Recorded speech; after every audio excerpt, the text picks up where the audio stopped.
بسم الله الرحمن الرحيم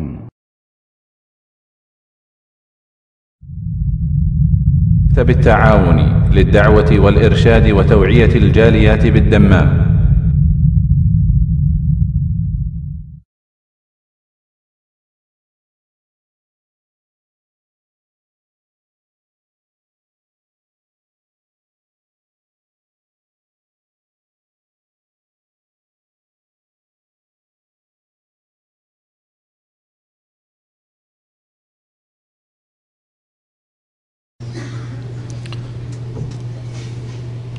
بسم الله الرحمن الرحيم الحمد لله رب العالمين والصلاة والسلام على سيد المرسلين نبينا محمد وعلى آله وصحبه أجمعين أما بعد فأعوذ بالله من الشيطان الرجيم بسم الله الرحمن الرحيم ادعوا ربكم تضرعا وخفيا إنه لا يحب المعتدين। মহান আল্লাহর সমস্ত প্রশংসা যে আল্লাহ পাক রব্বুল আলামিন আমাদেরকে সৃষ্টি করেছেন এবং আমাদেরকে তার ইবাদত বন্দেগীর আদেশ প্রদান করেছেন। দরুদ ও সালাম নাজিল হোক প্রিয় নবী মুহাম্মদ সাল্লাল্লাহু আলাইহি সাল্লামের উপর, যিনি আমাদেরকে সঠিক রাস্তা দেখিয়েছেন। আল্লাহুম্মা সাল্লি আলাইহি আল্লাহুম্মা বারিক আলাইহি। আজকে আমাদের যে সব নতুন ভাইরা আসছেন তাদের জন্য বিশেষ করে একটি এমন আলোচনা রাখব যেটি প্রত্যেক দিন কয়েকবার করে আমাদের প্রয়োজন। প্রত্যেক দিনে কয়েকবার করে আমাদের প্রয়োজন সে আমল করার, অথচ এই আমলগুলি থেকে আমাদের অধিকাংশ ভাইয়েরা, বাংলা ভাষাভাষী ভাইয়েরা গাফিল। আর যারা একটু পুরাতন, হয়তো যারা নিয়মিত এখানে ক্লাসে আছেন, যদিও জানেন, তারপরেও জানার পরে অনেকের গাফিলতি থাকতে পারে। সুতরাং তাদেরও স্মরণ করিয়ে দেওয়া হবে এই বিষয়গুলি বা এই আমলগুলি। তা হচ্ছে জিকির আজকার। জিকির আজকার, জিকির সম্পর্কে আমাদের দেশে বিদাতি ধারণা তো আছে, কিন্তু সুন্নতি ধারণা নেই। জিকির বলতে আমাদের ব্রেন চলে যায় ওই বিদাতিদের জিকির দিকে। বিদাতিদের জিকিরের দিকে আমাদের ব্রেন চলে যায়, আমাদের মনে চলে আসে ওই সব জিকির আজকার। যে জিকির মানে ওই সব জিকির যেগুলি পীরেরা শিখিয়েছে, ওজিফার কিতাবে আছে, প্রচলিত ওজিফার কিতাবে। আর সেসব জিকির খানকাহে করা হয় অথবা পীরের মুরিদ হয়ে করা হয়। এইসব জিকির আজকার হচ্ছে জিকির আজকার, অথচ এগুলি সবগুলি হচ্ছে বিদাতি জিকির আজকার। পীরদের দেওয়া জিকির আজকার, খানকাহি জিকির আজকার, সুফিবাদের জিকির আজকার, ওজিফার কিতাব, যে প্রচলিত ওজিফার কিতাব, সেসব কিতাবের জিকির আজকার, এই সবগুলি হচ্ছে বিদাতি জিকির আজকার। তাহলে কি জিকির নেই? হ্যাঁ, জিকির আছে। এদের এই সব জিকির আজকার বিদাতি জিকির, এর মানে এই না যে জিকির নেই। কোরআনে কারীমে আল্লাহ পাক জিকিরের কথা বলেছেন, রাসূলুল্লাহ সাল্লাল্লাহু আলাইহি ওয়াসাল্লাম হাদিসে জিকির আজকার কথা বলেছেন, এবং জিকিরগুলি কেমন হইতে হবে তাও শিখিয়েছেন। সুতরাং আমাদেরকে সুন্নতি জিকির আজকার করতে অভ্যস্ত হইতে হবে এবং সুন্নতি জিকির আজকারের প্রচার করতে হবে, তাবলীগ করতে হবে, মানুষকে পৌঁছাতে হবে। জিকির আজকারের ক্ষেত্রে আসল হচ্ছে মনে মনে জিকির করা, চিৎকার করে চিল্লে নয়, আওয়াজ করে নয়। এটি হচ্ছে আসল জিকির আজকারের হুকুম। তবে যেখানে নবী করিম সাল্লাল্লাহু আলাইহি ওয়াসাল্লাম ব্যতিক্রম হুকুম দিয়েছেন, যদি উচ্চ স্বরে কোনো জিকির আজকার পড়া থাকে তাহলে সেটি উচ্চ স্বরে, আর না হলে আসল হচ্ছে জিকির আজকারের আস্তে আস্তে মনে মনে জবান নড়িয়ে জিকির আজকার করা, উচ্চ স্বরে চিল্লে নয়। যেমন আল্লাহ পাক ইরশাদ করেছেন সূরা আরাফে, উদউ রাব্বাকুম তাদাররুআন ওয়া খুফিয়া, তোমরা তোমাদের রবকে ডাকো, তাদাররুআন বিনয়ী হয়ে, ওয়া খুফিয়া এবং আস্তে আস্তে, লুকায়িত। তাহলে বোঝা গেল লা ইলাহা ইল্লাল্লাহ, লা ইলাহা ইল্লাল্লাহ, লা ইলাহা ইল্লাল্লাহ। যদিও এই জিকির আজকার যদি মানে আনুষ্ঠানিকভাবে না হয়, একা একা করেন, সম্মিলিত নয়, সুন্নতি জিকির আজকার, কিন্তু তারপরেও চিল্লে নয়, সুবহানাল্লাহ সুবহানাল্লাহ সুবহানাল্লাহ, আস্তাগফিরুল্লাহ আস্তাগফিরুল্লাহ আস্তাগফিরুল্লাহ, এগুলো সব জিকির আজকার, সুন্নতি জিকির আজকার। সম্মিলিত নয়, অনুষ্ঠানে নয়, মাহফিলে একসাথে এক আওয়াজে সুর করে নয়, কারণ এগুলি হলে বিদাত হয়ে যাবে, আবার বিদাতের রূপ ধারণ করবে, যা আমাদের দেশে হচ্ছে। ওয়াজ মাহফিলে জিকির আজকার সম্মিলিত, দুরুদ পড়া সম্মিলিত, এই জন্য বিদাত। না হলে শরীয়তে দুরুদ পড়ার বড় ফজিলত রয়েছে, জিকির আজকার বড় ফজিলত রয়েছে, কিন্তু এইভাবে ওয়াজ মাহফিলে একসাথে নয়। তো জিকির আজকার আস্তে আস্তে করার কথা আল্লাহ বলছেন, ওয়া খুফিয়া, আস্তে আস্তে, মনে মনে। তাহলে কেমন করে পড়বেন? সুবহানাল্লাহ সুবহানাল্লাহ সুবহানাল্লাহ সুবহানাল্লাহ। একটু হয়তো প্রকাশ হচ্ছে যে আলহামদুলিল্লাহ পড়ছে না সুবহানাল্লাহ, পাশের লোক বুঝতে পারছে, কিন্তু না যে গোটা রুমের, গোটা মসজিদের লোক শুনতে পাবে, অথবা গোটা বাড়ির লোক। শুধু বাড়ির লোক না, আমি এক গ্রামে কোনো এক কালে, প্রায় 1983-84 ঘটনা বলছি, এক রাত কাটিয়েছিলাম। তো বেরেলুবি গ্রাম, তো ওই গ্রামে এক মহিলা বুড়ি জিকির করতো, খুব মশহুর ছিল ওই গ্রামে। তো রাত্রে সবাই শুয়ে যাওয়ার পরে 1-2টোর পরে যে জিকির তার শুরু হইলো, 7-8 বাড়ি 10 বাড়ি দূর থেকে শোনা যাচ্ছে, লা ইলাহা ইল্লাল্লাহ লা ইলাহা ইল্লাল্লাহ, এইরকম জিকির, ইল্লাল্লাহ ইল্লাল্লাহ, এই জিকির। আওয়ামী লীগ বিএনপির স্লোগান, ইনকিলাব জিন্দাবাদ জিন্দাবাদ জিন্দাবাদ, এই জিকির ওদের। তো এই জিকির ইসলামে নেই। উদউ রাব্বাকুম তাদাররুআন ওয়া খুফিয়া, বিনয় হয়ে এবং খুফিয়া, লুকায়িত, গোপনীয়। নবী করিম সাল্লাল্লাহু আলাইহি ওয়াসাল্লাম জিকির আজকার আসতে হইতো, এবং কখনো কখনো বোঝা যেত, এক একটা শব্দ প্রকাশ পেয়ে যেত, যার দ্বারা বোঝা যেত সুবহানাল্লাহ। তাহলে সুবহান শুনতে পেলেন, একটু হয়তো পাশের লোক বুঝতে পারলেন সুবহানাল্লাহ পড়া হচ্ছে, আলহামদুলিল্লাহ, আল্লাহু আকবার। এই আস্তে জিকির, যা অন্যের জন্য কোনো রকমের বিরক্তির কারণ না হয়। আর এটা যদি আবার মাইকে হয়, মাইকে কোরআন তেলাওয়াত, কোরআন খানি ছবি না পড়া আছে না দেশে,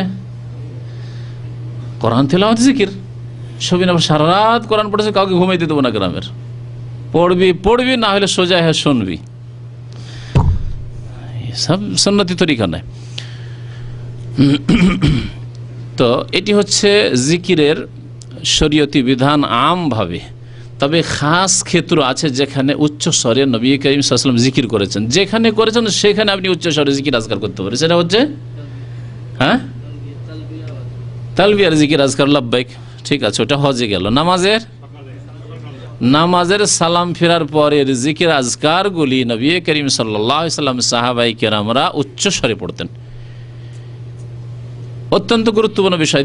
দিনে কয়েকবার করে 5 বার ফরজ নামাজ, এই 5 বার 5 ওয়াক্ত ফরজ নামাজের পরে সালাম ফিরে জিকির আজকারগুলি, যতগুলি হাদিস আছে, মন গড়া নাই, খেয়াল খুশি নাই, কারো দেওয়া নাই, আল্লাহ পাকের দেওয়া এবং রাসূলুল্লাহ সাল্লাল্লাহু আলাইহি সাল্লামের বাতলানা, এই জিকির আজকারগুলি উচ্চ স্বরে পড়া হচ্ছে সুন্নাত। সহিহ বুখারী, সহিহ মুসলিমের রিওয়ায়াত রয়েছে, আন্না রাফআস সাউতি বিযিকরি কানা আলা আহদি রাসূলিল্লাহ সাল্লাল্লাহু আলাইহি ওয়াসাল্লাম বাদাল মাকতুবাহ। আব্দুল্লাহ বিন আব্বাস রাদিয়াল্লাহু তাআলা আনহু বর্ণনা করছেন যে উচ্চ স্বরে জিকির করা, রাফউস সাউত, রাফা মানে উঁচা করা, আর খাফাজা মানে নিচে করা। তো রাফউস সাউত, আওয়াজকে উঁচা করা, মানে উচ্চ স্বরে করা, কি বিজিকরে। তাহলে জিকির উচ্চ স্বরে করা, জিকির উঁচা আওয়াজে করা, কানা আলা আহদি রাসূলিল্লাহ সাল্লাল্লাহু আলাইহি ওয়াসাল্লাম, রাসূলুল্লাহ সাল্লাল্লাহু আলাইহি ওয়াসাল্লামের জামানায় ছিল। এই সুন্নাত হচ্ছে নবী করিম সাল্লাল্লাহু আলাইহি ওয়াসাল্লামের স্বর্ণ যুগের সুন্নাত, যেই যুগ হচ্ছে আমাদের জন্য আদর্শ যুগ। উসওয়া হাসানা, লাকাদ কানা লাকুম ফি রাসূলিল্লাহি উসওয়াতুন হাসানা, তোমাদের জন্য রাসূলুল্লাহ সাল্লাল্লাহু আলাইহি ওয়াসাল্লামের মধ্যে রয়েছে উত্তম আদর্শ। বাদাল মাকতুবা, কখন? যখন তখন না, আবার বাদাল মাকতুবা, ফরজ নামাজের পরে। দেখলেন শর্তগুলি। তাহলে নবী সাল্লাল্লাহু আলাইহি ওয়াসাল্লামের জামানায় উচ্চ স্বরে জিকির ছিল, খানকাহি জিকির নয়। নামাজ হয়ে গেছে, আর মসজিদে বসে অন্ধকারে বসে বসে মাগরিব এশার মাঝখানে আমাদের দেশের বেশি মসজিদে জিকির চলতে থাকে।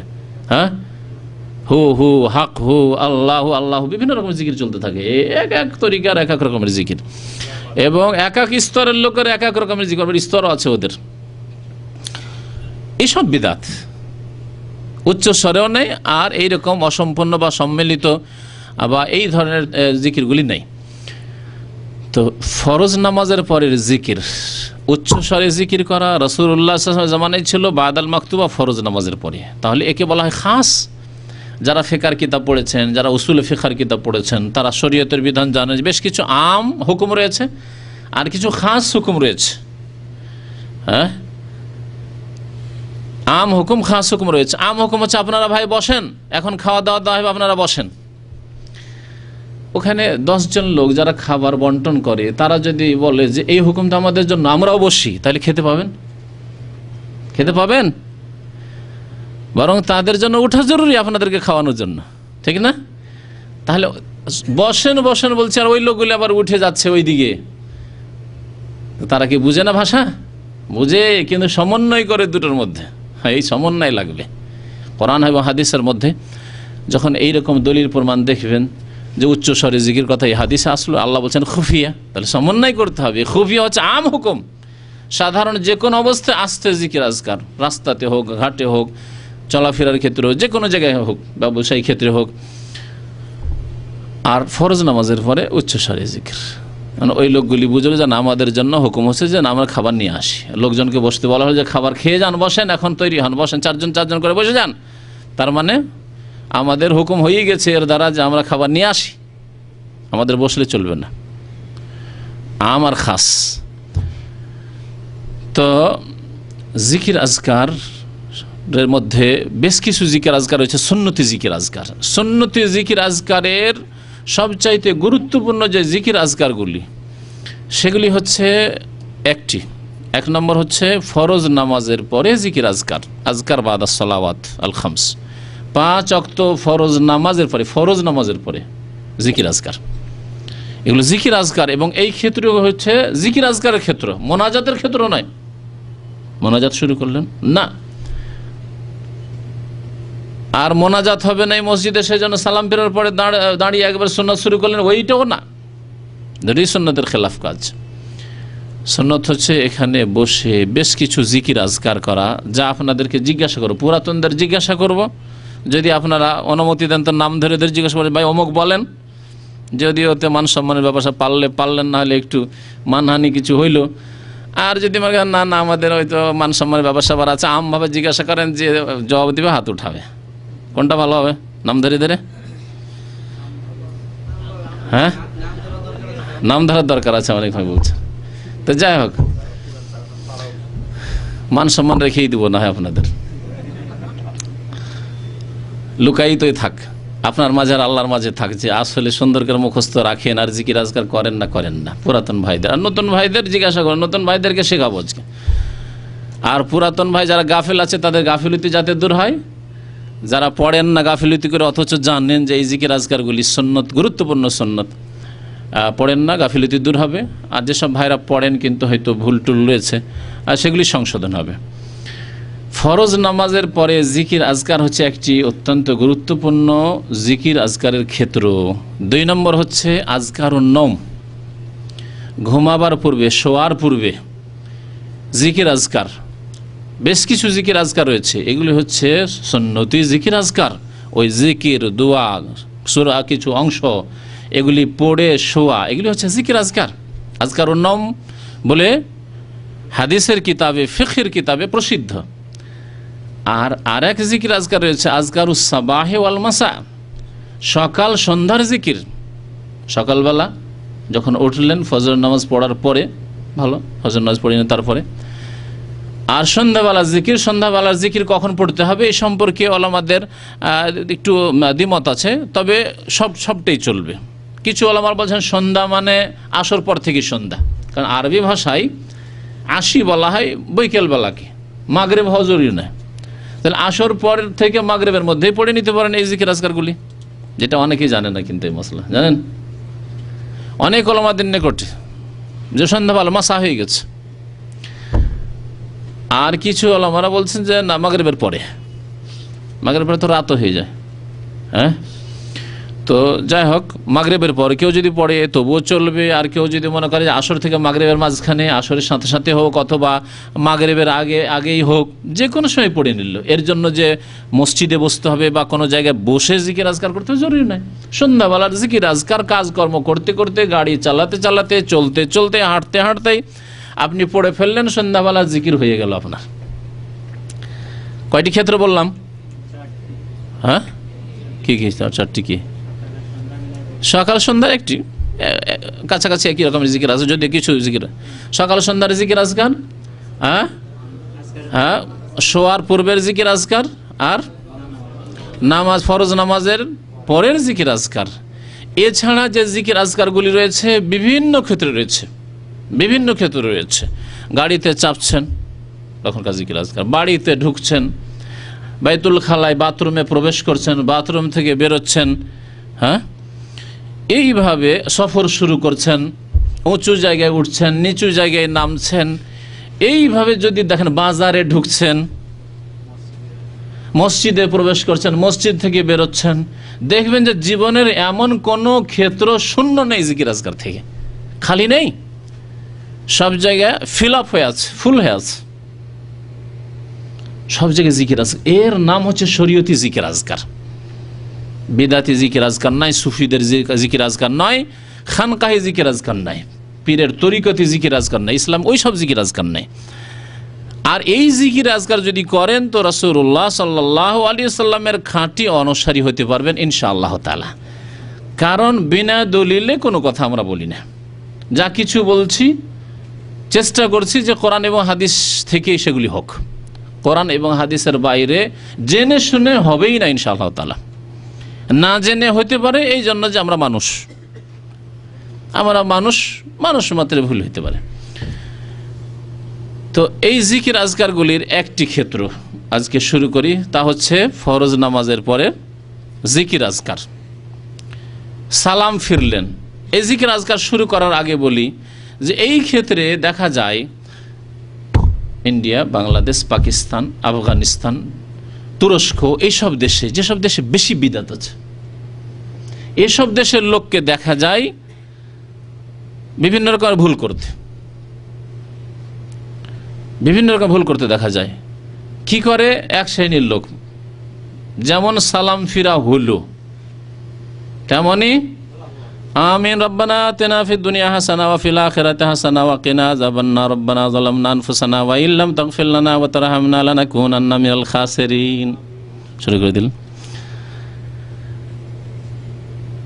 সালাম ফিরার পরে ইমাম শুরু করল, আর আপনারা মুক্তাদিরা সব আমিন আমিন আমিন আল্লাহুম্মা আমিন, এই চলছে সম্মিলিত দোয়া, বিদআত।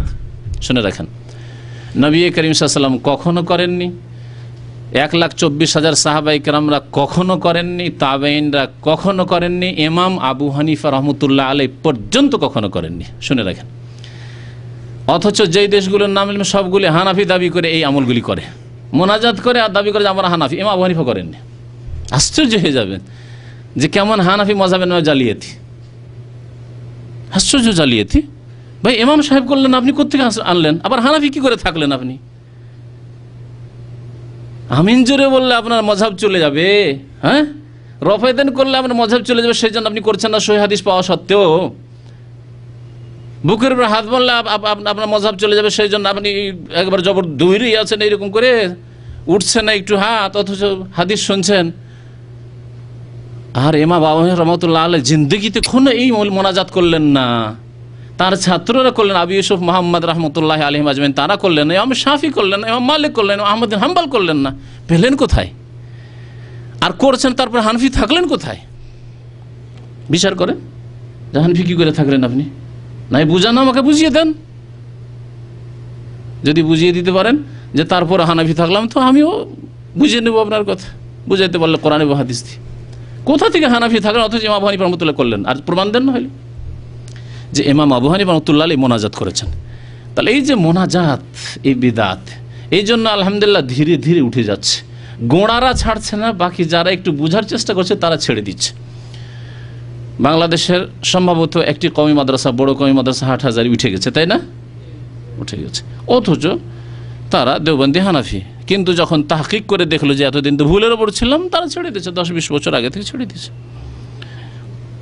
এইরকমই অন্য অন্য গোড়াদেরকে আল্লাহ পাক যেন হেদায়েত করেন, তাদের কোরআন হাদিস বোঝার তৌফিক দান করে, দলিল মোতাবেক চলার তৌফিক দান করে। আমি বলছি না যে একটা নতুন কথা আসলে আর চট করে নিয়ে নেন, আলেমদেরকে বলছি না, বরং বলছি যে দলিল দেখেন তাহলে যে আমরা কি ভুলে আছি নাকি, তাহলে একটু তদন্ত করা দরকার, একটু তাহকিক করা দরকার, দেখা দরকার কোরআন হাদিসের দলিল আমাদের সাথে আছে না ওদের সাথে আছে, দেখুন। তাহলে এই সম্মিলিত মোনাজাত সে নামাজের পরেই হোক, আর ওয়াজ মাহফিলের শেষে হোক, আর মিলাদ মাহফিলের শেষেই হোক, মিলাদ মাহফিলই তো বিদাত, তো ওর শেষের মোনাজাত তো তার সাথে আরও বিদাত অতিরিক্ত। এই সম্মিলিত মোনাজাত তাহলে বিদাত নামাজের পরে। আমাদের আলোচনা যেহেতু নামাজের পরে জিকির আজকার, এক ধরনের ভুল সংশোধন করতে হবে। 2 নম্বর ভুল, যদি দেখে যে এখানে মোনাজাত হয় না, তাহলে কি করবে? যারা সুন্নতের পাবান, সালাম ফেরার সাথেই লাফিয়ে একবারে আর্মিদের মতো, আর্মি যেমন লাফায় জাম দেয়, ওই রকম লাফিয়ে উঠে সুন্নত শুরু করে দিল। কয়েক বছর আগে মক্কায় ছিলাম, মিসফালাতে, তো একটা মসজিদে সমস্ত ওই তুর্কিরা, মানে তুর্কিদের বিল্ডিং পাশে, তো তুর্কিরা সব নামাজ পড়ে, আমরা 2-4-5 জন শুধু, আমরা বিভিন্ন দেশে, আমরা যারা ওখানে দাওয়াতি কাজে হজের মৌসুমে গিয়েছি এখান থেকে, বিভিন্ন সৌদি আরব শহর থেকে, তো মসজিদে নামাজ পড়ি, তো ওদের তামাশাটা দেখতাম। যেমনই সালাম ফির আসসালামু আলাইকুম রহমতুল্লাহ, আসসালামু আলাইকুম রহমতুল্লাহ, লাফ দিয়ে উঠে সুন্নত শুরু। কারণ জানছি ইমাম তার মোনাজাত দোয়া করবে না, সুতরাং আর বসে থেকে লাভ নেই, ওই সুন্নত করে লাভ নেই। সুন্নত করলে তো আবার সুন্নতি হয়ে যাবো না, বিদাতি হইতে হবে, তাই না? লাভ দিয়ে উঠে এই সুন্নত নামাজ শুরু করে দিল। কোথায় আছে এটা যে সালাম ফেরার সাথে সাথে আপনি সুন্নত রাতে বা শুরু করে দিবেন একবারে জিকির আজকার না করে? তাহলে এটাও ভুল, 2 নম্বর ভুল। 3 নম্বর ভুল গাফেলদের ভুল, গাফেলিন এরা। হ্যাঁ, কারা তারা? যারা বসে থাকে আর তাকায় এদিক ওদিক, লজ্জাতে বের হইতেও পারে না মসজিদ থেকে, আর জিকির আজকার করে না, কোনো জিকির আজকারও পড়ে না, আর বসে আছে এদিক সেদিক। খালি হইল কিনা দেখে, খালি হইল কি হইল না, খালি হইলে রাস্তা নিবে, আর লজ্জাতে কারো ওপর দিয়ে যাবে, ওইটাও করেন। একটু ভদ্র মানুষ, ভদ্র গাফিলেরা, ভদ্র গাফিল, জিকির আজকার থেকে গাফিল, আর ভদ্র মানুষের জন্য বসে থাকে মসজিদ। ভুল হলো না 3 নম্বরের ভুল। 4 নম্বরের ভুল, দ্রুত বেগে কাঁধের ওপর দিয়ে লাফ দিয়ে একবার মসজিদের বাইরে বেরোতে, সালাম ফিরা হয়ে গেছে, হ্যাঁ, মশাই কামড় দিচ্ছে মসজিদ থেকে বের হইতে হবে তাড়াতাড়ি। এইটাও ভুল, সুন্নতের খেলাফ। কয়টা ভুল হইল? সম্মিলিত মোনাজাত করা, তারপরে সাথে সাথে সুন্নত শুরু করে দেওয়া, গাফিল হয়ে জিকির আজকাল করো না কিন্তু লজ্জায় বসে থাকা চুপচাপ, আর এটা হচ্ছে দৌড় দিয়ে বেরিয়ে যাওয়া। 4টেই ভুল। 5 নম্বর হচ্ছে ওয়াসাত, মধ্যপন্থা। মোনাজাতের বিদাত করলেন না, আর এদের মতো জিকির আজকার থেকে গাফিলও থাকলেন না, বরং সুন্নতি জিকির আজকার করলেন। ইসলামের যে কোনো বিধান হচ্ছে মধ্যপন্থা, ওয়াসাত। ওয়াকাযালিকা জাআলনাকুম উম্মাতান ওয়াসাতা, আল্লাহ পাক বলছেন এইরকমই তোমাদেরকে আমি মধ্যপন্থী উম্মত জাতি বানিয়েছি। কোরআন হাদিসের মাসলা মাসাইল এই জন্য তাতে মধ্যপন্থা আছে, শিরক বিদআতেরও কোনো অবকাশ নেই, আর ঘাটতি, ফাসেকি, ত্রুটি, নাস্তিকতা এসবের কোনো স্থান নেই, ধর্মনিরপেক্ষতা এসবের কোনো স্থান নেই, ধর্মদ্রোহিতার কোনো স্থান নেই। আর ধর্মের নামে গলু বাড়াবাড়ি করে মানুষের পূজা করবে কবর মাজারের, অথবা মানুষকে অনুকরণ করবে রাসূলুল্লাহ সাল্লাল্লাহু আলাইহি ওয়াসাল্লাম বাদ দিয়ে, তারও অবকাশ নেই। আশা করি স্পষ্ট না? এইদিকে ওইদিকে দুটো হচ্ছে ভুল রাস্তা, আর ইসলাম হচ্ছে মধ্যপন্থা। সুন্নতে রাসূলুল্লাহ সাল্লাল্লাহু আলাইহি ওয়াসাল্লাম হচ্ছে মধ্যপন্থা, তা হচ্ছে জিকির আজকার। আসুন ওই জিকির আজকারগুলি, আসসালামু আলাইকুম রহমতুল্লাহ, আসসালামু আলাইকুম রহমতুল্লাহ যখন হয়ে গেল, তারপরে কি করবেন?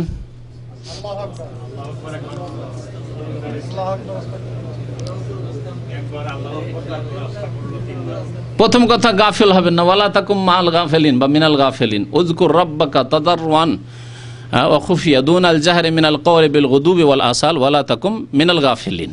তাহলে গাফিল হবেন না, এই গাফিলতি দূর করেন। কারণ অনেকে আছেন, শুনলেন, জানেন যে জিকির আজকারগুলি করতে হয়, তারপরে বসে থেকে উঠে চলে আসলেন। ওয়ালা তাকুম মিনাল গাফিলিন, গাফিল হবেন আল্লাহর জিকির আজকার থেকে। আরো মনে রাখবেন, কোরআন এবং হাদিসে যেসব জিকির আজকারের ফজিলত আছে, বিদাতিরা ওগুলো বিদাতের উপর ফিট করে। যেমন নবী সাল্লাল্লাহু আলাইহি হাদিস আছে যে মাসালুল্লাযী ইয়াযকুরু রাব্বাহু ওয়াল্লাযী লা ইয়াযকুরু রাব্বাহু কামাসালিল হাইয়্যি ওয়াল মাইয়্যিত। যে ব্যক্তি আল্লাহর জিকির আজকার করে আর যে ব্যক্তি আল্লাহর জিকির আজকার করে না, দুইজনের উদাহরণ হচ্ছে কেমন?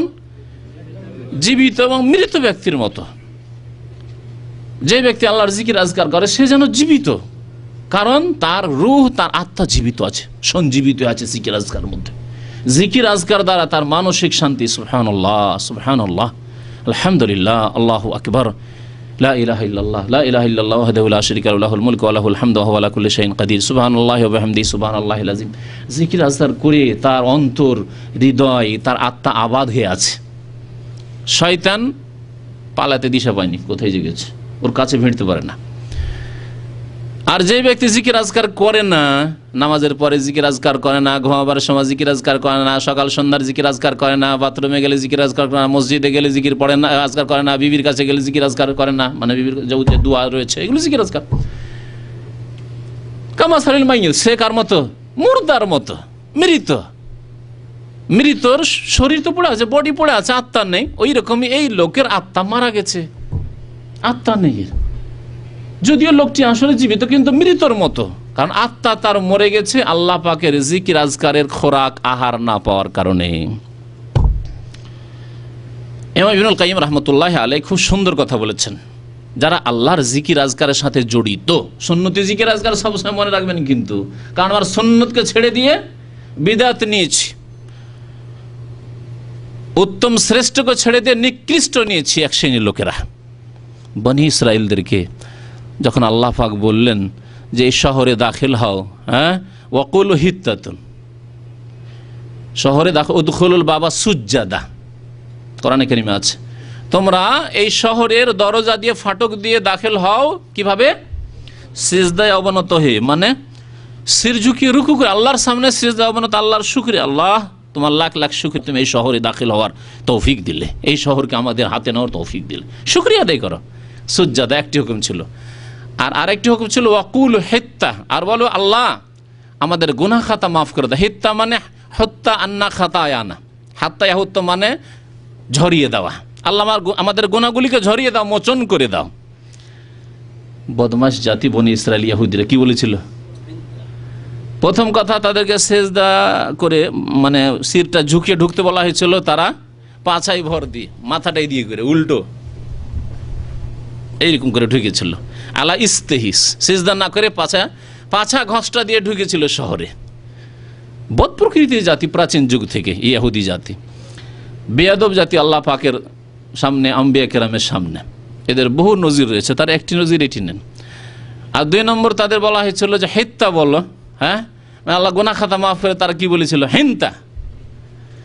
হিত্তাকে কি বানিয়ে দিয়েছিল? হিন্তা। হিন্তা মানে জানেন কেউ? গম। কি বললো? গম। হাসান্ত। হেন্তাতুন মানে গম, বুর মানে গম, হেন্তা মানে গম।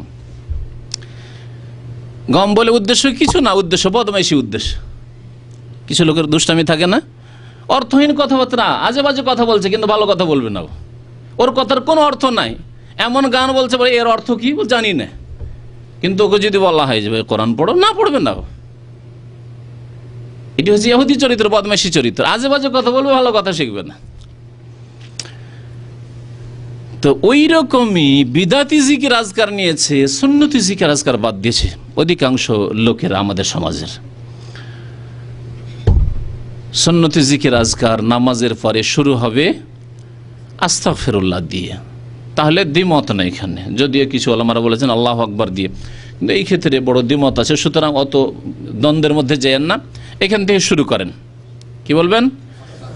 নবী করিম সাল্লাল্লাহু আলাইহি ওয়াসাল্লাম সালাম ফেরার পরে ইস্তাগফারা সালাসান, 3 বার করে কি বলতেন? আস্তাগফিরুল্লাহ আস্তাগফিরুল্লাহ আস্তাগফিরুল্লাহ। আমি আল্লাহর কাছে ক্ষমা চাইছি, আল্লাহর কাছে মার্জনা কামনা করছি, আল্লাহর কাছে মাফ চাইছি। 3 বার আস্তাগফিরুল্লাহ করলেন। নবী সাল্লাল্লাহু আলাইহি ওয়াসাল্লাম বলেছেন, কোনো বান্দা যখন 3 বার আল্লাহর কাছে দোয়া করে, তখন আল্লাহ তার দোয়া শোনে। আপনি আল্লাহর কাছে 3 বার ক্ষমা চাওয়ার মাধ্যমে জিকির আজকার করলেন। জিকির, তাহলে জিকির মানে শুধু আল্লাহ বলা নয়, জিকির মানে শুধু লা ইলাহা ইল্লাল্লাহ বলা নয়, তারপর এর আগে আপনাদেরকে বুঝিয়েছি যে জিকির একটা শব্দ দিয়ে জিকির হয় না। আমরা বাংলা ভাষায় বলি, কোন একটা লোকের আলোচনা, ভালো আলোচনা চলছিল, তারপরে আপনি শুনলেন, শোনার পরে গিয়ে বলছেন যে তারা আপনার সম্পর্কে ভালো আলোচনা করছিল।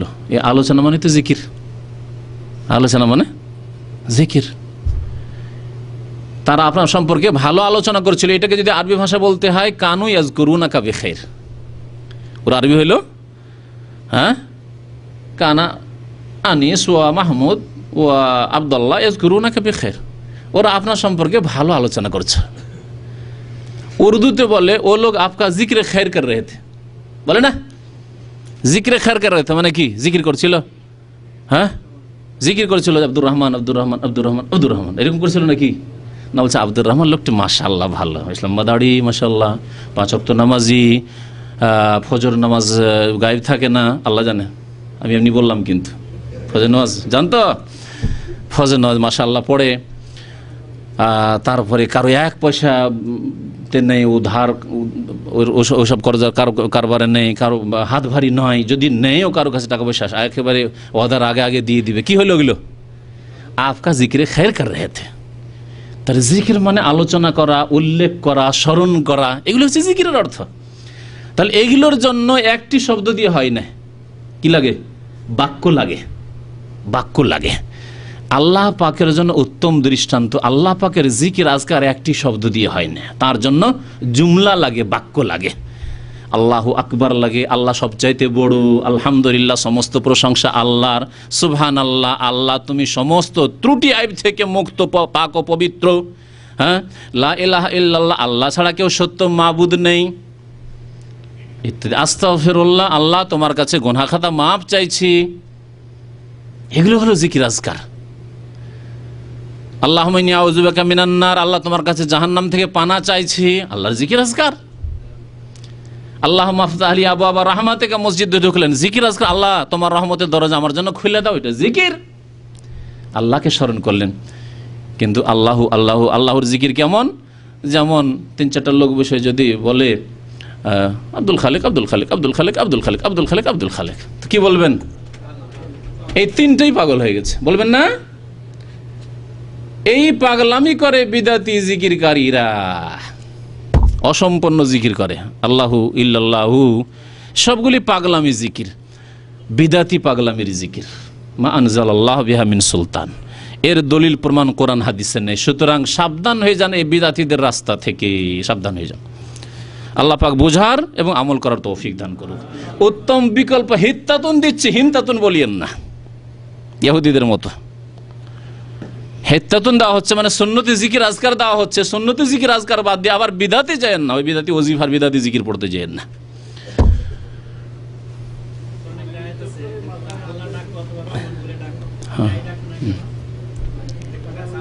কুলিদুল্লাহ আবিদুর রহমান আইয়াম মাতাদু ফালাহুল আসমাউল হুসনা।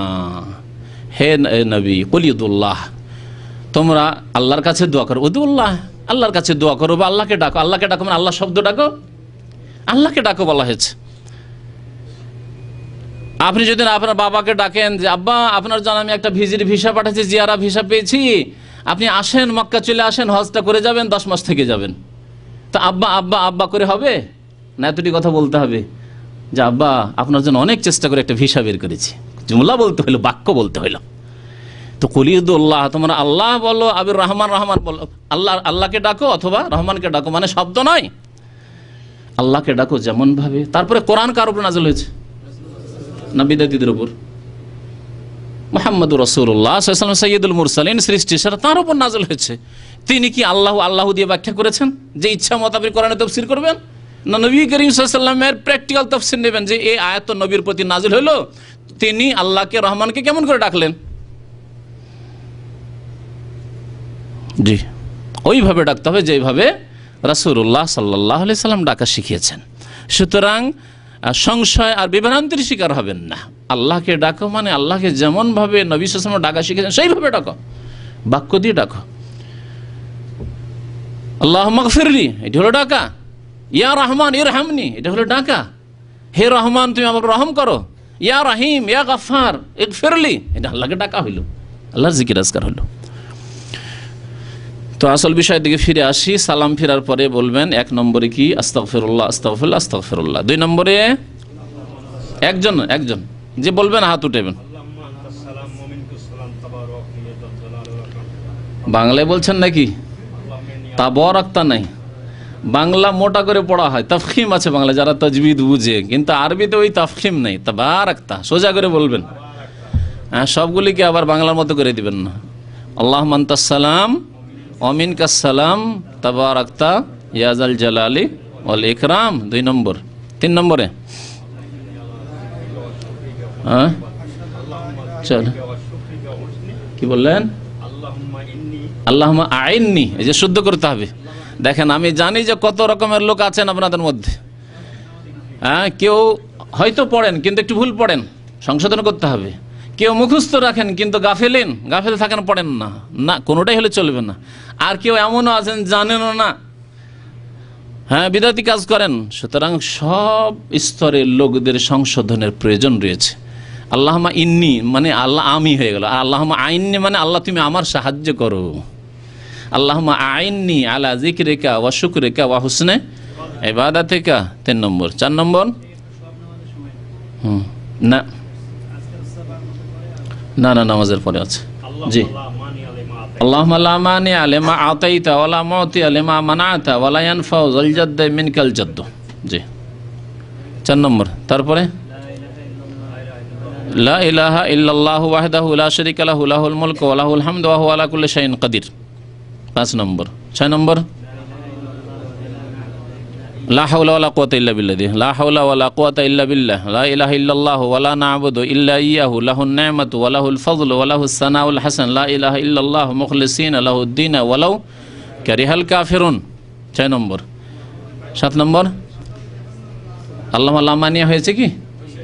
হয়ে গেছে। আচ্ছা, আয়াতুল কুরসি কত নম্বর হলো? 7 হলো? 7 হলো আয়াতুল কুরসি। হ্যাঁ, আয়াতুল কুরসি পড়বেন। আমাদের দেশে আয়াতুল কুরসির আমল আছে, এই আমলটা কমপক্ষে বিদাতিরা শিখিয়েছে, এই সুন্নতি আমলটা শিখিয়েছে, শোয়ার সময়ও শিখিয়েছে।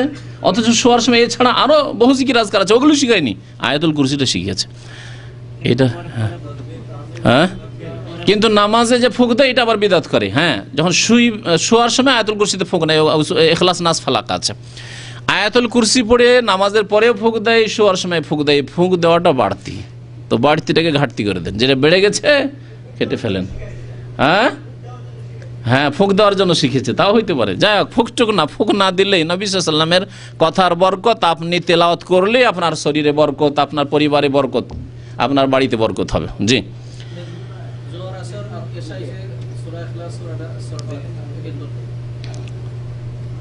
কটা হলো? হ্যাঁ, কোনটা দিয়ে? আয়াতুল কুরসি দিয়ে। 9 নম্বরে হ্যাঁ, অসুবিধা না, আগে পরে হলে যেটা বলেছে সূরা ইখলাস নাস ফালাক। হ্যাঁ, একবার করে পড়তে হবে, শুধু মাগরিব আর এশাই 3 বার। তাহলে মাগরিব এশাই 3 বার করে, মাগরিব এশা বলছি, মাগরিব আর ফজর, আমার নিয়ত কিন্তু ফজর, এরকম হয় অনেক সময়। মাগরিব আর ফজর, মাগরিব আর ফজর হচ্ছে 3 বার করে, আর তাহলে বাকি 3 ওয়াক্ত জোহর, আসর আর এশা কয়বার করে? 1 বার করে। সূরা ইখলাস কুল হুয়াল্লাহু আহাদ, সূরা ফালাক কুল আউযু বিরাব্বিল ফালাক, সূরা নাস কুল আউযু বিরাব্বিন নাস প্রায় লোকের মুখস্থ আছে, আর যদি না মুখস্থ থাকে তো মুখস্থ করা ফরজ। কারণ নামাজ 5 ওয়াক্ত পড়ার জন্য 16-17টি সূরা কমপক্ষে মুখস্থ থাকা ফরজ। 17 রাকাত ফরজ নামাজ পড়বেন আর ঘুরে ঘুরে ওই আলহামদুলিল্লাহ সূরা আর ইন্না আতাইনাকাল কাউসার আর কুল হুয়াল্লাহু আহাদ বাস না, আপনাকে মুখস্থ করতে হবে। 17টি সূরা, 20টি সূরা কমপক্ষে মুখস্থ করেন। জি, তারপরে 10 নম্বরে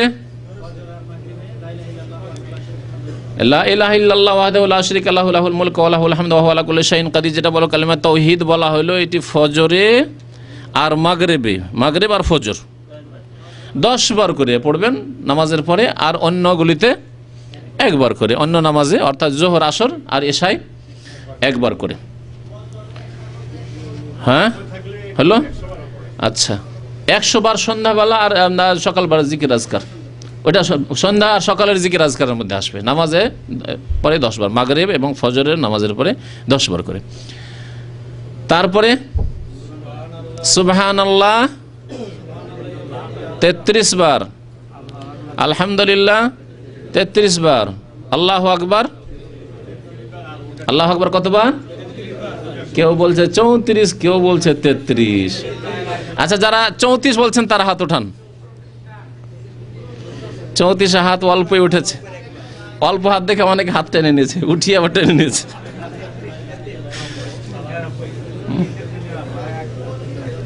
দেখেন, অল্পতে লজ্জা লাগে, তাই না? এই জন্য আমাদের দেশে বাংলা একটা কথা আছে যে মিলেমিশি করি কাজ, হারে জিতে না হিলাজ। মিলেমিশে 4-5 জন মিলে যদি ভুলও করি আর আসামি হয়েছি, অসুবিধা নেই, 4-5 জন আসামি হয়েছি, তাই না? আর একাই যদি আসামি, আর সবাই তাকিয়ে তাকিয়ে দেখছে এই দুষ্টরে দেখে আসামি হয়েছে, তো লজ্জা বেশি লাগবে। তো ওই রকম ব্যাপার দেখছে, কম যখন তখন হাত নামিয়ে নিচ্ছেন। হ্যাঁ, 34 বার আল্লাহু আকবার আছে, কিন্তু নামাজের পরে নয়। ভালো করে শুনে রাখেন, এরপর ভুল করবেন না। এটা আছে শোয়ার সময়। শোয়ার সময় এই তসবিহ আছে সুবহানাল্লাহ 33, আলহামদুলিল্লাহ 33 আর আল্লাহু আকবার 34, ঘুমাবার সময়। আর ফরজ নামাজের পরে 33 বার সুবহানাল্লাহ, 33 বার আলহামদুলিল্লাহ আর 33 বার আল্লাহু আকবার। কত হইল? 99। নবী সাল্লাল্লাহু আলাইহি ওয়াসাল্লাম বলেছেন ওয়া তামামুল মিআতে, 100 পুরা করেন কি দিয়ে? কালিমা তাওহীদ, লা ইলাহা ইল্লাল্লাহু ওয়াহদাহু লা শারীকা লাহু লাহুল মুলকু ওয়া লাহুল হামদু ওয়া হুয়া আলা কুল্লি শাইইন কাদির। এই দিয়ে। আর কিছু আছে? হ্যাঁ, আর কি আছে? কি বললে? ফরজ নামাজের পরে জিকির আজকার বলছি। ফরজ নামাজের পরে জিকির আজকার, আজকার বাদা সালাওয়াত। এর মধ্যে 2-3টা মুশকিল আছে, বাকি সবগুলি সহজ। কিন্তু সহজগুলির ওপরও আমল করেন না। এখনো সহজগুলি তরতিবের মধ্যে নিয়ে আসেন, যেগুলি প্রত্যেকের মুখস্থ আছে। আস্তাগফিরুল্লাহ, আস্তাগফিরুল্লাহ, আস্তাগফিরুল্লাহ সকলের মুখস্থ আছে, তাই না? তারপরে আল্লাহুম্মা আনতাস সালাম, এটাও কোনো মুশকিল নাই। পাশে যারা নামাজ পড়ে তাদের একবার শুনলে মুখস্থ, এখনই মুখস্থ হইতে পারে। আল্লাহুম্মা আনতাস সালাম ওয়া মিনকাস সালাম তাবারাকতা ইয়া যাল জালালি ওয়াল ইকরাম, তাহলে এটাও সহজ। তারপর কালিমা তাওহীদ, লা ইলাহা ইল্লাল্লাহু ওয়াহদাহু লা শারীকা লাহু লাহুল মুলকু ওয়া লাহুল হামদু ওয়া হুয়া আলা কুল্লি শাইইন কাদির, সবার মুখস্থ আছে। কারণ আমাদের দেশে 5 কালমা মুখস্থ না করলে মক্তব থেকে বের হইতে দিবে না। হ্যাঁ, আর হয়তো বিয়েও দিবে না। বিয়েতে 5 কালমা জিজ্ঞেস করে, জামাই দেখতে এসে 5 কালমা আছে কিনা, মেয়ে দেখতে আসে, পাত্রী দেখতে আসে, আসার 5 কালমা জিজ্ঞেস করে। আবার কোন কোন এলাকায় 6 কালমা আছে। 5 কালমার 6 কালমা নিয়ে পড়ে আছে, কিন্তু আসল মুখস্থ নেই। 5 কালমা 6 কালমা এরকম জরুরি নয়, কিন্তু তার মধ্যে যেটি চৌথা কালমা বলা হয় প্রচলিত দেশে, ওইটি হচ্ছে কালিমায়ে তাওহীদ, লা ইলাহা ইল্লাল্লাহু ওয়াহদাহু লা শারীকা লাহু লাহুল মুলকু ওয়া লাহুল হামদু ওয়া হুয়া আলা কুল্লি শাইইন কাদির। তাহলে 3টা খুবই সহজ। আর বাকি আয়াতুল কুরসি খুবই সহজ, কারণ আয়াতুল কুরসি আমাদের দেশের মানুষের জন্য সূরা ফাতিহার চাইতে সহজ অনেকের। আয়াতুল কুরসি মুখস্থ আছে। আমাদের দেশে মনে হয় বন জঙ্গলের জিনও খুব বেশি ছিল এককালে, ওই জন্য ছোট থেকে আমাদেরকে আয়াতুল কুরসি আগে মুখস্থ করেছে মা বাবারা, কিন্তু যে জিন থেকে বেঁচে থাকতে হবে, আর জিন থেকে বাঁচলে আয়াতুল কুরসি লাগবে অবশ্যই, তাই না? আয়াতুল কুরসি প্রায় লোকের মুখস্থ আছে, সমস্ত ফিরকার লোকের আয়াতুল কুরসি মুখস্থ আছে আমাদের দেশে, যত তরিকা আছে সবার মুখস্থ আছে। এই সুন্নতি আয়াতুল কুরসি পড়বেন। ফরজ নামাজের পর আয়াতুল কুরসি পড়লে ফজিলত জানেন? নবী করিম সাল্লাল্লাহু আলাইহি ওয়াসাল্লাম বলেছেন যে মান কারা আয়াতুল কুরসি দুবরা কুল্লি সালাতিন মাকতুবা, যেই ব্যক্তি ফরজ নামাজের পরে, প্রত্যেক দিন কিন্তু নিয়মিত ফরজ নামাজের পরে যদি নিয়মিত আয়াতুল কুরসি পড়ে, লাম ইয়ামনাহু মিন দুখুলি জান্নাত ইল্লা ইয়ামুত, তাহলে জান্নাত যেতে তার মওত ছাড়া, মৃত্যু ছাড়া আর কোনো কিছুই বাধা দিতে পারবে না। মরার আগে জান্নাত পাওয়া যাবে না, যতই সৎ লোক হন না কেন, আল্লাহওয়ালা লোক হন না কেন, কিন্তু মরলে ইনশাআল্লাহ আল্লাহ পাক জান্নাত দেবেন, কবরে জান্নাতের বিছানা বিছিয়ে দেবেন, রূহকে আল্লাহ ইল্লিনে জান্নাতের নিয়ামতে পৌঁছিয়ে দেবেন, এবং আল্লাহ পাক তারপরে হাসরের মাঠে অপদস্থ করবেন না, পুলসিরাতে অপদস্থ লাঞ্ছিত করবেন না, আর জান্নাত ইনশাআল্লাহ দেবেন যদি আয়াতুল কুরসির আমল থাকে। আচ্ছা বলে, যে ব্যক্তি আয়াতুল কুরসির উপর নিয়মিত আমল করে সে আবার ফজর নামাজ ছাড়বে নাকি? যদি ছাড়ে তাহলে জান্নাত পাবে না, কেন ফজর নামাজ পড়া ফরজ, আর আয়াতুল কুরসি এখানে পড়া সুন্নত। সুন্নত আদায় করে তো জান্নাত পাওয়া যাবে না।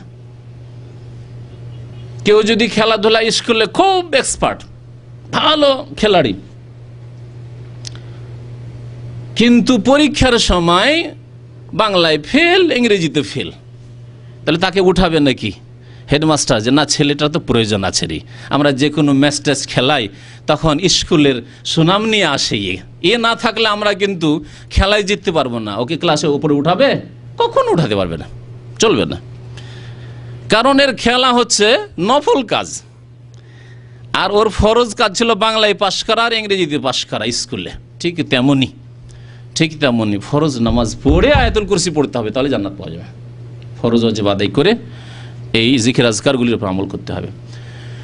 আচ্ছা, আরও সহজ, কয়টা সহজ বললাম? 4টা হলো আয়াতুল কুরসি দিয়ে, আর সুবহানাল্লাহ, আলহামদুলিল্লাহ, আল্লাহু আকবার 33 বার করে। সহজ না? কার এমন আছে যে মুখস্থ নেই? সবার জানা আছে 33 আর লা ইলাহা ইল্লাল্লাহু ওয়াহদাহু লা শারীকা লাহু লাহুল মুলকু ওয়া লাহুল হামদু ওয়া আলা কুল্লি শাইইন কাদির।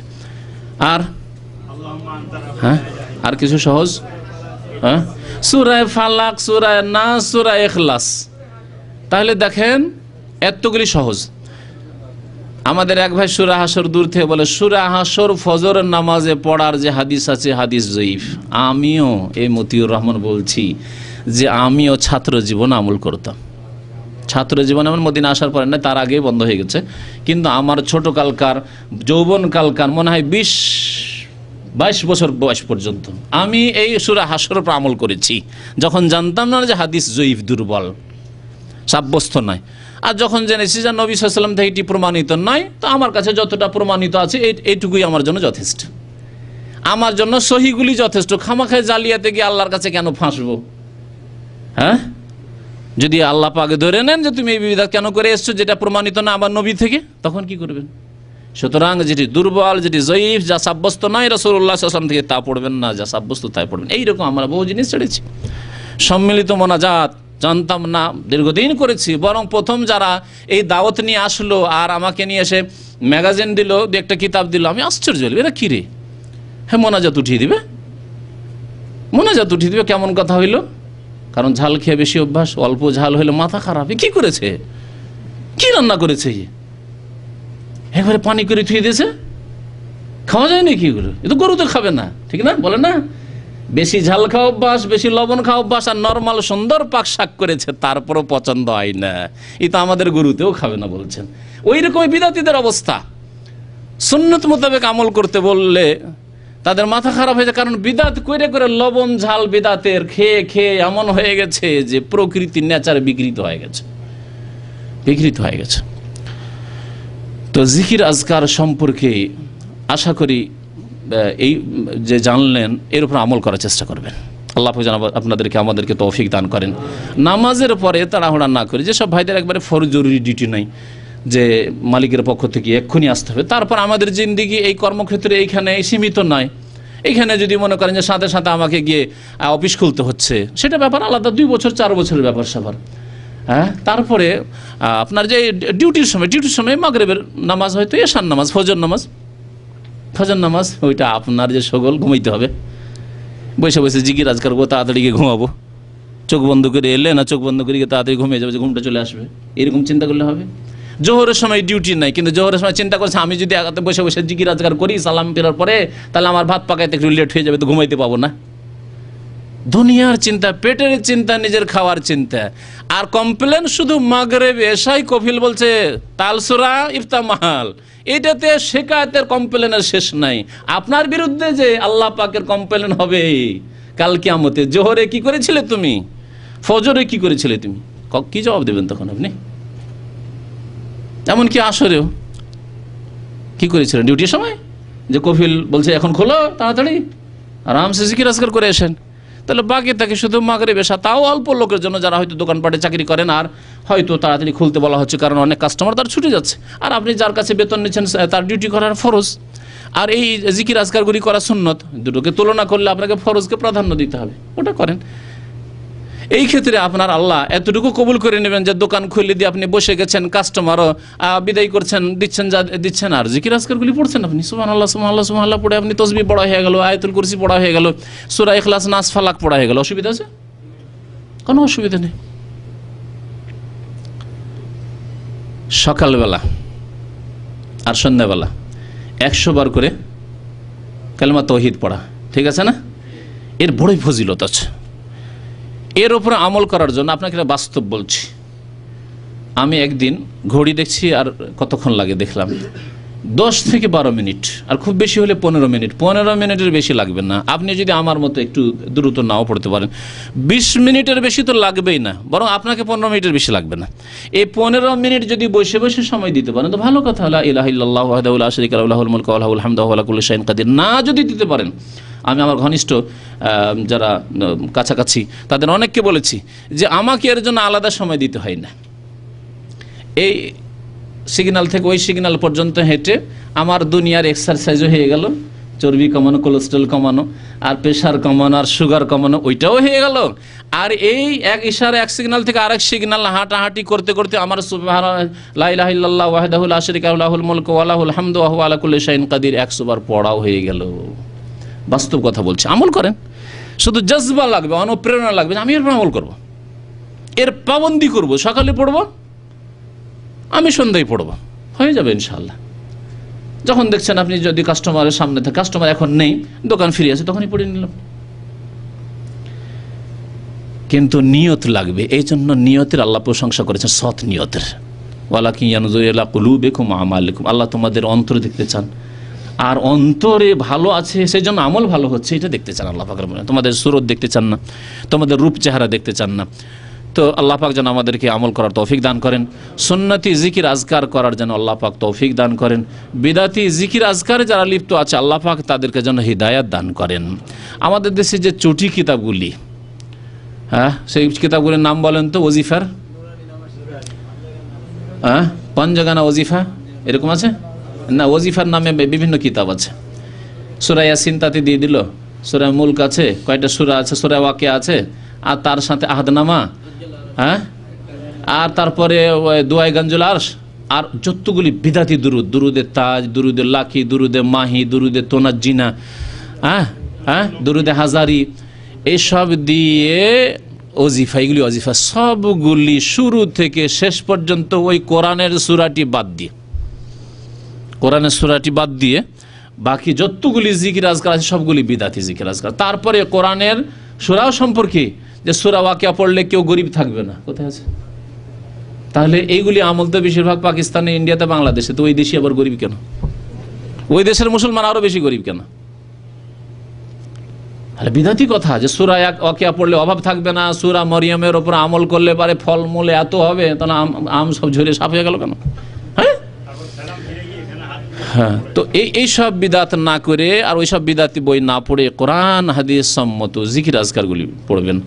আমার কাছে 2 পৃষ্ঠাতে বাংলায় লেখা আছে, অর্থ দেওয়া আছে, আরবিতে লেখা আছে, বাংলায় অর্থ দেওয়া আছে, আর উচ্চারণে দেওয়া আছে।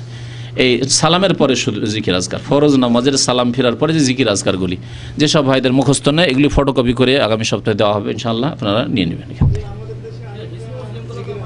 হিসনুল মুসলিমের রোগ হচ্ছে যে তাদের উচ্চারণ নেই, আর বাংলা ভাষাভাষী অধিকাংশ আরবি পড়তে পারে না, ঠিক কিনা বলেন? আরবি জ্ঞান নেই, সুতরাং উচ্চারণ লাগবে।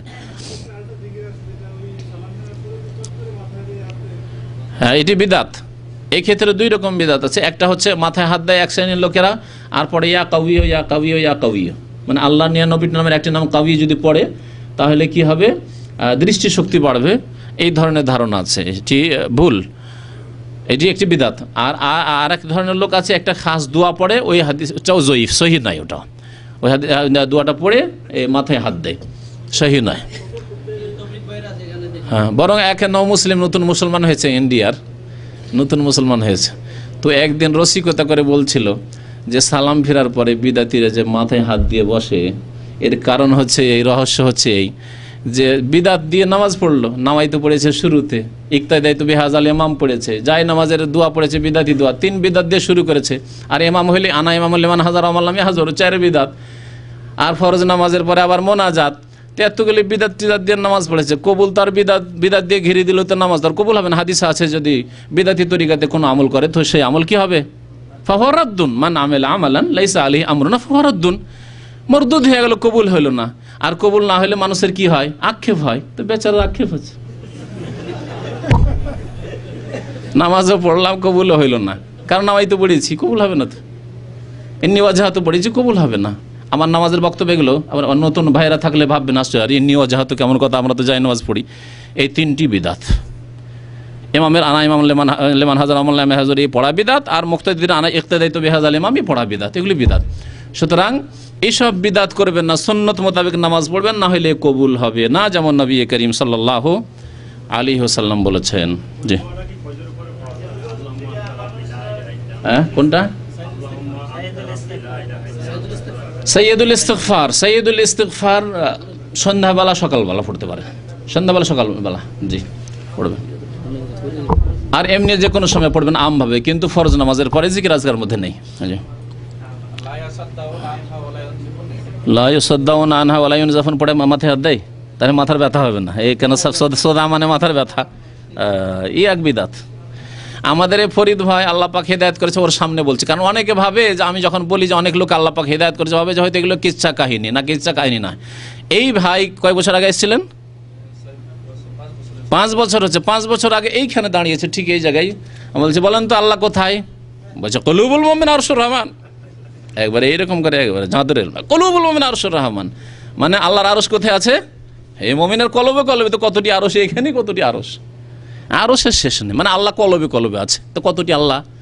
আমাদের সাইফুদ্দিন ভাই বলে যতটি কল্লা ততটি আল্লাহ, এতটি কল্লা আছে ততটি আল্লাহ। তাহলে মুশরিক, তাহলে যদি এই আকীদা কেউ রাখে আল্লাহ আল্লাহ কলবে কলবে আছে, আজ এক আল্লাহ কলবে কলবে আছে, তো বাইরেও আছে, তাহলে কলবেও আছে আর বাইরেও আছে, তাহলে আল্লাহ সর্বত্র বিরাজমান, এটি আরেক কুফরি।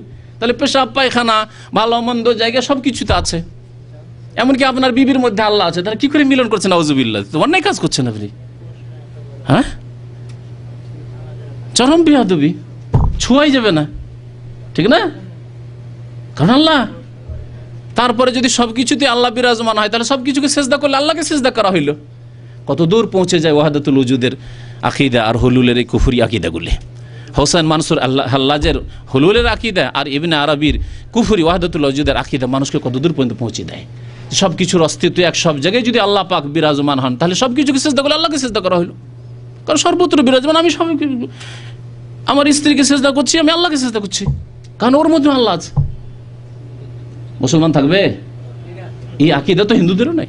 আরে হিন্দুরা ওই 33 কোটির মধ্যে সীমিত রেখেছে, 33 কোটি দেবতা, কিন্তু এই ওয়াহদাতুল ওজুদের আকীদা তো সবকিছুকে সেজদা করা শামিল, গাছপালা নদী নালা সবকিছু শামিল, পোকা মাকড় সবকিছুকে শামিল। কুফরি আকীদা মুসলিম উম্মতে ঢুকিয়েছে হোসেন মানসুর হাল্লাজ, যাকে সুলতানুল আউলিয়া বলে আমাদের দেশের বিদাতি মৌলবীরা, আর ইবনে আরবি, যার কিতাব আমাদের দেশের বাংলায় তর্জমা হয়েছে। কোরআন হাদিসের তফসিরে তর্জমা করার তৌফিক হয়নি আজকে থেকে 50 বছর আগে, কিন্তু 100 বছর 150 বছর আগে এইসব কিতাবের তর্জমা করে রেখেছে শির কুফুরি প্রচার করার জন্য, সুফিবাদের এই কুফুরি ওয়াহদাতুল ওজুদ আর হুলুলের প্রচার করার জন্য। আশ্চর্য হয়ে যাবেন আপনি।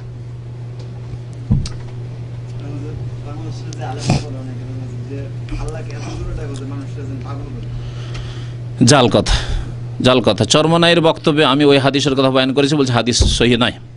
হ্যাঁ, আকসিরু যিকরা আল্লাহ হাত্তা ইউকাল মজনুন, বেশি বেশি আল্লাহর জিকির আজকার করো যাতে পাগল বলে। কোন পাগল? সামিয়ার উপর লাফ দিয়ে চলে যেতে হবে। হ্যাঁ, তো এইসব সহিহ নয়। আল্লাহ পাক আস্তে জিকির আজকার করার কথা বলেছে।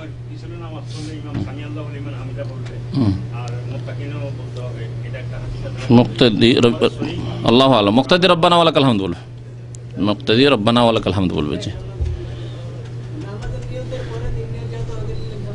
হ্যাঁ, নামাজের তকবীরের পরে যদি পড়েন তো ঠিক আছে। বললাম যে আমি নামাজের আলোচনাগুলি করেছি মাস 2 আগে, মঙ্গলবারের অনুষ্ঠানে আলোচনা হয়েছে রাত্রে, তাতে 2টি বক্তব্যে বলেছি যে কখন পড়তে হবে ইন্নী ওয়াজহাতু। সুবহানাকা না পড়ে, মানে সানা না পড়ে যদি পড়েন ইন্নী আল্লাহু আকবার ইন্নী ওয়াজহাতু ওয়াজহিয়া লিল্লাযী ফাতারাস সামাওয়াতি, তাহলে সুন্নাত। কিন্তু তকবীরে তাহরিমার আগে যদি পড়েন তো এটি বিদআত, কারণ ক্ষেত্র ভুল করে দিলেন আপনি। তাহলে এটি জায় নামাজের দোয়া না, এটি হচ্ছে নামাজ শুরু করার দোয়া, মানে সানার বিকল্প। সানা সুবহানাকাটা পড়েন, সুবহানাকা না পড়ে এটি পড়েন, অসুবিধা নেই। এক ভাই বলছেন যে তার ছোট বোন মারা গেছেন, দোয়া চেয়েছেন আপনাদের কাছে। আর যেসব ভাইরা ইন্তেকাল করেছে আল্লাহ পাক তাদের যেন রুহের মাগফিরাত করে, গুনাহ খাতা মাফ করে দেয়। যারা অসুস্থ রয়েছেন আল্লাহ পাক তাদেরকে যেন সুস্থ করেন। এক ভাই বলছেন যে রাসূলুল্লাহ সাল্লাল্লাহু আলাইহি ওয়াসাল্লামের ইন্তেকালের কত বছর পরে সম্মিলিত মুনাজাত চালু হয়? সম্মিলিত মোনাজাত ভারত উপমহাদেশে চালু হয়েছে, আর আরবদের দুই একটা কান্ট্রিতে ছিল, আলহামদুলিল্লাহ ওগুলো থেকে উঠে গেছে। এই মোনাজাত ইমাম ইবনে তাইমিয়া রহমতুল্লাহ আলাইহি যেহেতু এর উপরে বিস্তারিত আলোচনা করে বিদাত বলেছেন, আর তার যুগ হচ্ছে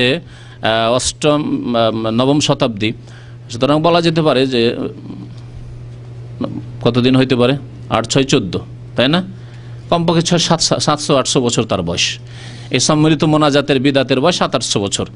আর ইমাম আবু হানিফা রহমতুল্লাহ আলাইহির জামানা হচ্ছে 80 হিজরি থেকে 150 হিজরি, প্রায় 1200 বছর আগে। তো ইমাম আবু হানিফা, শাফি, মালিক, আহমদ তাদের যুগে ছিল না। আইম্মাই কেরামদের যুগে, যারা আমাদের অনুসরণীয় বলা যেতে পারে, তাদের যুগে ছিল না, তাদের যুগে ছিল না। পরবর্তীকালে বহু বিদাত যখন চালু হয়েছে, মিলাদের বিদাত, আর শবে বরাতে হালুয়া রুটির বিদাত, আর কবর মাজার পূজার বিদাত, আর সুফিবাদের পীর মুরিদির বিদাত, তাসাউফের বিদাত, এসব যখন শুরু হয়েছে, তার মধ্যে এই মোনাজাতের বিদাতও শুরু হয়েছে পরবর্তীতে। বলা যেতে পারে 800 বছর হইতে পারে, খুব বেশি হলে 700 থেকে 800 বছর হবে, আল্লাহু আলাম। জি,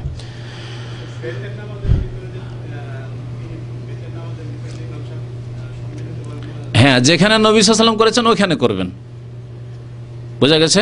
বেতরের নামাজের মধ্যে সম্মিলিত মোনাজাত মানে হাত উঠিয়ে দোয়া করেছেন, আপনি করবেন। সাহাবায়ে কেরামরা করেছেন, আব্দুল্লাহ বিন ওমর করেছেন, হাত উঠিয়ে এই কুনুত পড়তে পারেন, বিনা হাত উঠাও আবার হাদিস আছে, দুই রকমই পড়া যেতে পারে, সুতরাং দুটোই জেনে রাখা দরকার।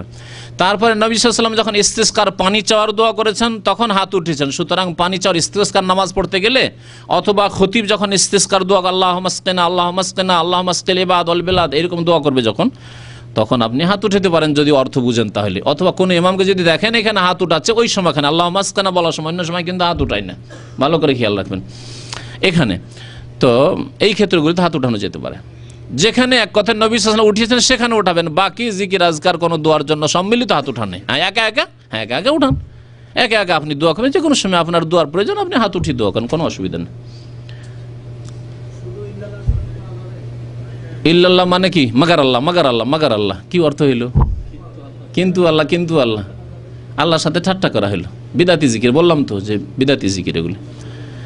ইল্লাল্লাহর জিকির বেদাতি জিকির, আল্লাহর জিকির বেদাতি জিকির, হুহুর জিকির বেদাতি জিকির। লা ইলাহা ইল্লাল্লাহ সুন্নতি জিকির যদি সম্মিলিত না হয়, শুরু করে সম্মিলিত সবাই মিলে পড়ে লা ইলাহা ইল্লাল্লাহ লা ইলাহা ইল্লাল্লাহ বা চিৎকার করে না হয়, এগুলি শর্ত সাপেক্ষ। লা ইলাহা ইল্লাল্লাহ সুবহানাল্লাহ আলহামদুলিল্লাহ এগুলি জিকির সুন্নতি জিকির। জি, একটা প্রশ্ন আসছে যে যেগুলি বিদাতের কথা উল্লেখ করলেন, কোন ব্যক্তি যদি এরকম বিদাতি হয় তার পিছনে নামাজ পালন করে, কোনো ব্যক্তি যদি এরকম বিদাতি হয় তার পিছনে নামাজ পড়া যাবে কিনা?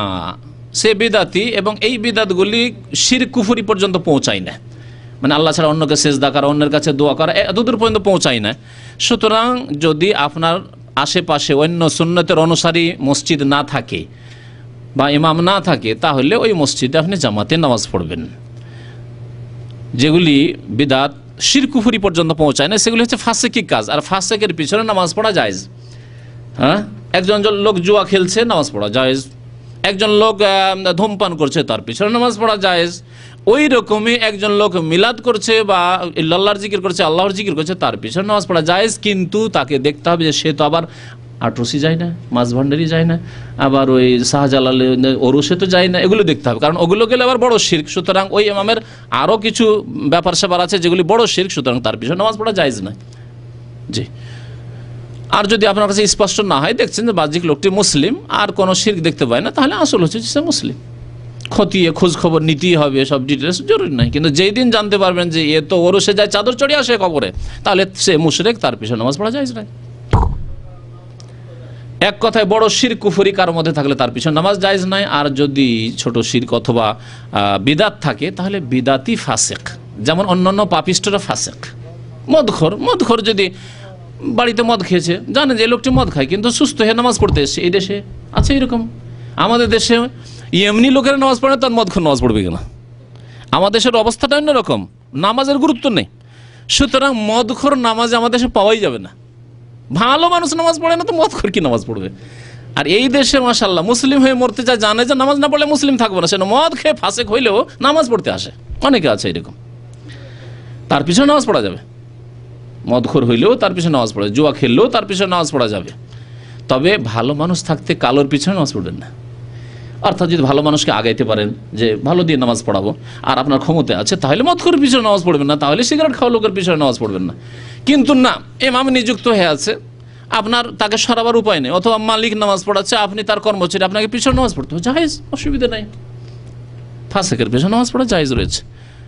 সাল্লাল্লাহু আলা নবিয়িনা মুহাম্মদ ওয়া আলা আলিহি ওয়া সাহবিহি আজমাইন।